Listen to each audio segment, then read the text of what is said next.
yung Gcash number. Yan.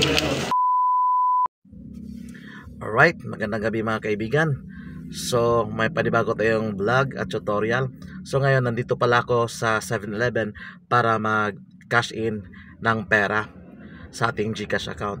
So, ngayon, ipapakita ko sa inyo kung paano tayo mag-cash in dito sa 7-Eleven. So, samahan nyo ako mga kaibigan. Tara, let's go! You're a superhero.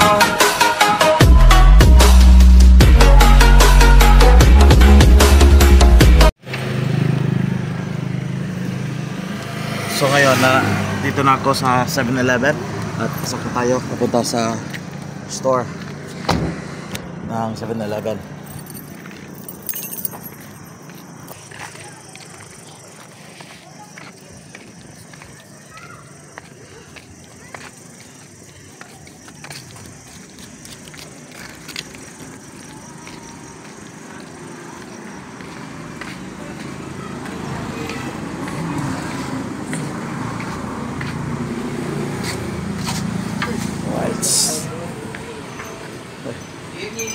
Hi, good evening. So dito tayo sa machine. So mag-cash in tayo ng pera.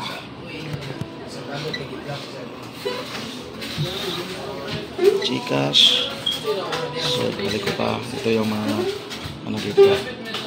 Paano mag-cash in. So dito tayo sa e-money. So piliin natin dito Gcash. Tapos press dito sa gitna para makita.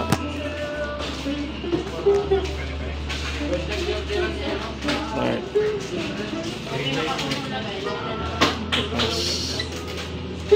Tapos number, yung Gcash number.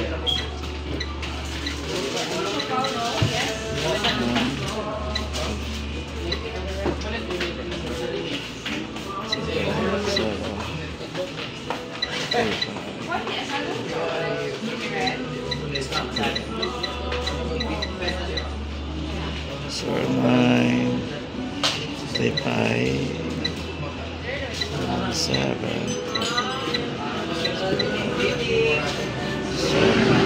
check a month 7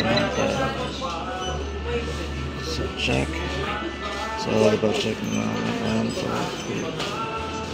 3 next yan. Tapos checking account amount, tapos press yung next. So ito lang at labas yan dito sa baba. Yan. So ito yung code at ito yung ating receipt para papunta sa cashier para mag-cashier. So magbayad na tayo dito sa cashier. Right.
Okay, kan ko ma'am.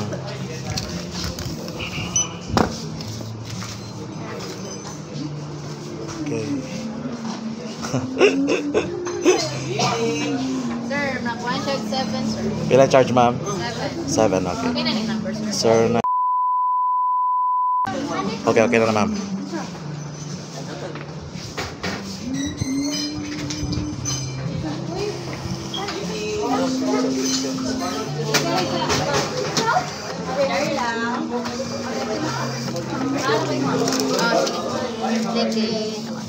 Sir, change naman is 1, 2, 3. Thank you. See you Okay. every next week. Thank you.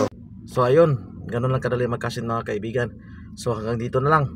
Paalam. Alright.